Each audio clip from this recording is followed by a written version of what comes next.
Okay, so let's start with a quick introduction. Can you tell me your name, your role, and your school district? I'm Elizabeth Uptegrove. I oversee gifted and talented services here in Charleston County School District in Charleston, South Carolina. I am an assistant director in our teaching and learning department and just really privileged to be able to work with an amazing group of students in our school district. Awesome. And what is one sentence that you can tell me about why you started using Thrively? In Charleston County Schools, we've been really focused on talent development, the concept of talent development for our gifted and talented students and beyond. We're trying to make sure that we are broadening our mindset about gifted education. We really truly believe that every child is talented in some way, and we're hoping to help kids find that talent. And we want to help teachers help children develop that academic talent. So we really are taking that talent development and strength-based mindset very, very seriously. And so we were hoping to increase our climate and culture when and focus more on what kids can do instead of what they can't do. And we thought Thrively was a really great way to do that. That's beautiful. So why Thrively? What challenge or goal were you hoping to address whenever you first decided to use Thrively? We have a twofold reason why we really were interested in Thrively. One is with gifted education, we have this obligation to serve students that are who are already performing in a tier that might be above their colleagues or their peers. But we also have a a responsibility to recognize potential. And potential is one of those things that's hard to pinpoint.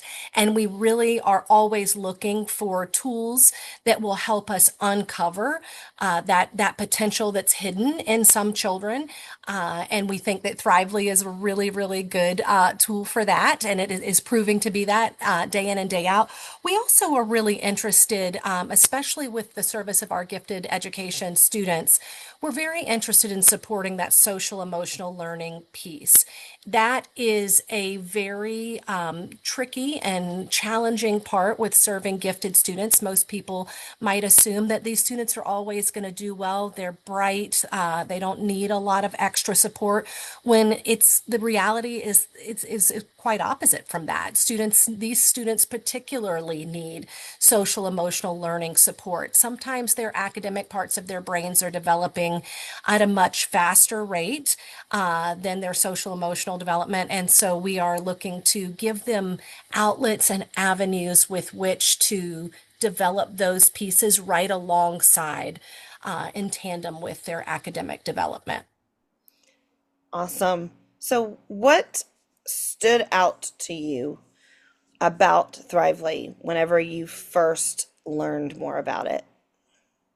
Yeah, I really loved the idea for Thrively to create this strength-based pathway for teachers. We had been doing a pretty good job of recognizing children's cognitive strength, whether kids were good with verbal reasoning or quantitative reasoning or nonverbal reasoning. But then we got to a little bit of a blank space of what to do next with that once we recognize that strength. There's just endless directions you can go.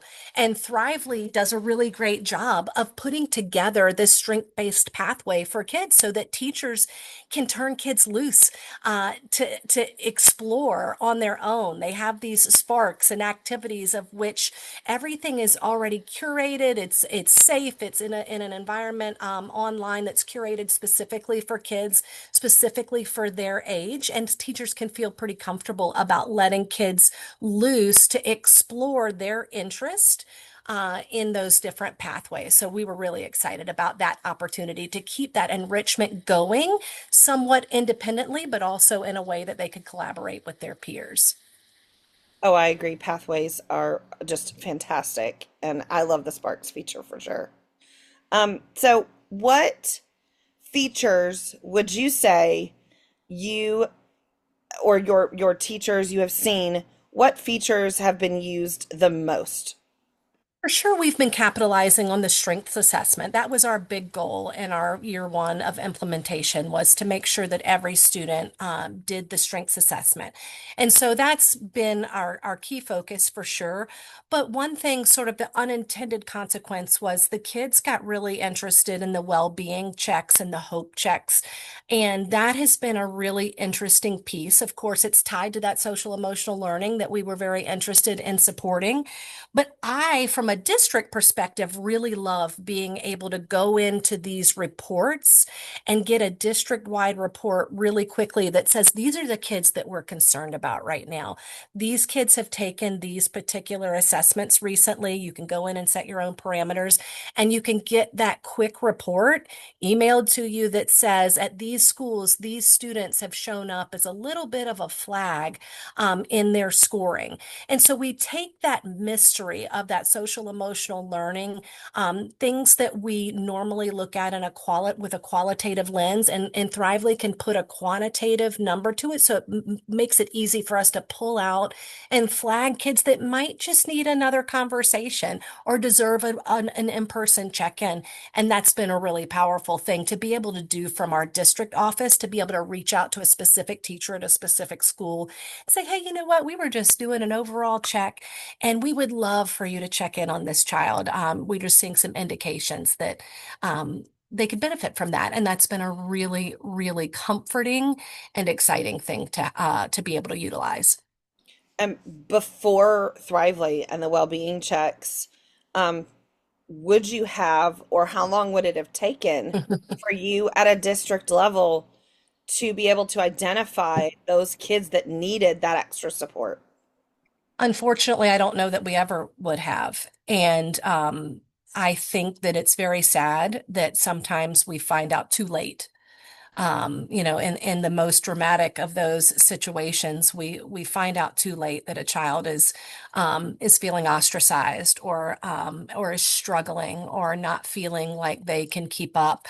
And so I don't know that I have a good answer for that, other than I don't know that we would have found that out. And sometimes it can be a little overwhelming when you do get these indications of concern. Uh, but I do feel that I and our teachers feel empowered by that information, and being able to connect with parents on that note is also just helps build that cycle and circle of trust with families, that we really are, our hearts are really are in the right place. And even though we have a lot of kiddos that we're looking out for, that this type of tool enables us to get really personal with kids in a much more efficient way. And so I think it's pretty special and something that we weren't able to do efficiently before. I'm so glad you have that tool now, and it can be an actual literal lifesaver. And I've heard that Absolutely. from more than one teacher about how it can be a literal lifesaver. So I love that you use that at a district level and pay attention to those district reports. So can you briefly share how the students or staff have engaged with Thrively beyond the well-being check-ins and the strength assessment? I think something that's been pretty exciting that we're doing here in Charleston County Schools is we have a growth report that we communicate to our parents once a quarter about how our gifted students, the students that we are serving, how they're growing. And so we have really loved being able to connect in the strengths assessment to that particular report. And it just gives more depth and more personalization to that communication. So the teacher is normally, like a report card, is responding to different content area, different skill areas, and giving some qualitative feedback to parents about how their child is doing in those very specific content areas. But then we're also trying to communicate that, hey, we're using your strengths to close any gaps that the child may be experiencing. And so when we say we're using your strengths, the parent might not know what we're talking about. But when we can connect them to the Thrively report in that same document, it's very exciting, and it gives them a lot to grab onto and to understand what we mean by we're using your strengths. We're definitely using your cognitive strengths and what your brain does well, and we're also using your interest areas to try to make that perfect, that real sweet spot of a learning experience that will help maximize a child's potential. Oh, and with all of that, with everything that you've done, because your school, your district has done just a remarkable job in Thank you. implementing Thrively with just your first year using it, what changes have you already seen in your students? I would say that I hear teachers talking about um, a confidence in students that maybe didn't experience that before. Everybody wants to be celebrated. Everybody wants um, to know something special about themselves. And I think Thrively is really doing that for our students. And so our teachers are excited to be a part of that self-discovery and that celebration of their talent. So I think that's the really the most special thing I hear about. Um, I think what teachers would describe as a confidence building in students when that's occurring. I also feel like, and they might not say this directly, but I think what I am surmising is that it's creating a sense of belonging for some of those students that may not have necessarily felt um, worthy or a part of things before. We know that imposter syndrome is a really uh, challenging thing for gifted students and high ability and high achieving students to overcome. And I think sometimes when we pull these students together to learn together with the best of intentions, we're hoping to challenge students, but also it makes kids sometimes tighten up and get a little nervous that they're not sure that they are special enough to be a part of that group. And so Thrively is helping them really own and be confident about what's strong with them. So I think that's been a really good thing. And I loved that you used our phrase, what's wrong with them? We Um, do love that phrase. We we wish we'd have thought of it ourselves. We love it. so can you share a meaningful moment or a story that stands out to you? I think we've probably shared this story before, but I think that one of the things that's really special to us is that when we sent that strengths report, connected parents to the strengths report in our overall growth report, that's so similar to a report card that we sent home. I think that we've noticed we had one situation in which a parent just became overwhelmed in a good way with all of the positive things that were shared in that report about their child. And it just really takes me back to the idea of strength-based learning to begin with, to focus on what kids can do instead of what they can't do. We all know that we grow up and we pick jobs, we pick careers and fields where we're talented and where our skill set takes us.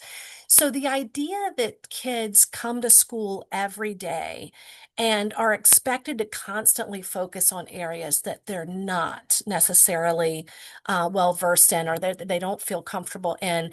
Um, it just doesn't seem like a place that I would want to go. And so we're trying really hard to build a place where kids want to be. And so focusing on that strength area has given us that, but it's really special when it flips over to the parent and the parent is able to see all of those strengths all at once. And we recognize that sometimes parents don't get enough of that positive feedback about their child.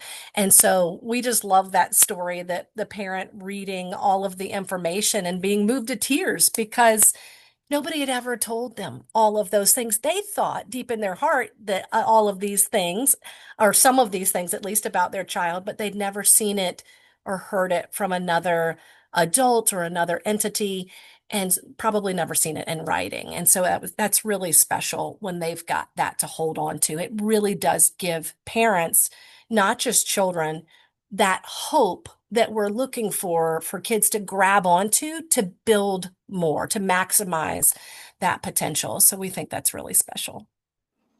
Oh yeah, I mean, like I was that parent that the report Yeah. cards came out, and I was like, oh, and so um, because I mean, when you think about what we include on report cards, it's grades and behavior, and not every kiddo is going to have great grades and behavior, but when you put the Yeah. strengths on there, then Yeah. then you know that everybody's got something positive, and that's Right. the Right. moment. We know that, 50% of our kids are a pleasure to have in class. Well, what does that mean? What does that And we also mean? know that Specific. Sally talks too much. But Sally's probably also really talented at a lot of other things, and it would be really nice to know. So the parent that's constantly being told that their child needs to rein it in needs to also know that there's some really that child's going to do great things too. So that's we enjoy being a part of that story. So, I know we've talked about the families that have commented on the difference, and you've touched some on what the staff have commented on. Is there anything else that sticks out with comments or commentary from your staff noticing a difference in even themselves or their students? Yeah, I think it's been interesting when our staff actually takes the strengths assessment themselves. And I think it's been especially interesting. I don't think I thought about this until just now, but it's especially interesting when our teachers find that cross connection with their students. So when they take the assessment along with the students and they are learning to do some really interesting things with grouping, like-minded and like interests and things like that. We even have teachers that are using AI to help make groupings in different ways, which is really exciting. But we love to hear that, oh my gosh, I didn't know that I was so similar to so and so. It might be a student that is a little challenging to them, and they find out that they have a lot in common with this student. So we find those things to be uh, things that have been very intriguing for the teachers and kind of just fun in general. Oh yeah, I can imagine how, especially if you're struggling to with behavior with a student, and then you find out you have Yes, so much in common with them, it could be extraordinarily helpful to help manage behavior yes, when you connect with a student in that yes. kind of way. Yes, it's sort of like the parent that is complaining about the child that's actually genetically very much like them. And so it's we have found some interesting connections for sure. Awesome. Well, what would you say to another educator or administrator or a director who is thinking about Thrively but still on the fence? Yeah, I think you need to give it a shot. I think you need to give Thrively a chance. If you can get in and play around with it yourself, and then baby steps, if you can get a particular teacher or school interested and use that as as a little bit of your field test. I think that's really all you would need. But I don't also think you should worry about biting off even a bigger thing. Like for me, we went forth with it in a big way across a very large district. We have about 52,000 students in our district, and 1 in 5 of those are identified gifted. And so we went with doing this for our entire gifted population because of the support that you provide, Jamie, and the company itself, very personal, very helpful, very responsive. I haven't had to worry about hiccups or things like that. I haven't had to be the master of it because you're there to help develop that with our teachers. So I would say if you're nervous about, oh, wait, I didn't use this as a teacher, or I'm not sure about this, it really is quite user friendly, and with the company being so supportive and responsive, i- it's been an easy turnaround for us. And I can't say enough good things about you all supporting what you're seeing from your vantage point. You celebrating what you see our teachers doing is just doing nothing but helping build us up even stronger. So that's been a great feature as well. Oh, thank you so much. I You're welcome. appreciate Thank you. that. Um, so finally, this is optional, but do you have any favorite quote or message of hope that you would like to share with any other educators out there? Absolutely. I have a personal mantra. I don't know if it's a quote, but I have a personal mantra that my mission is just to help all kids use their powers for good. And I think of our students, especially, all students, but definitely in the very unique population that I get to work with gifted education. I think of our kids and their brains like these kids are superheroes. What their talents and their abilities are superhuman, in my opinion, in some regards.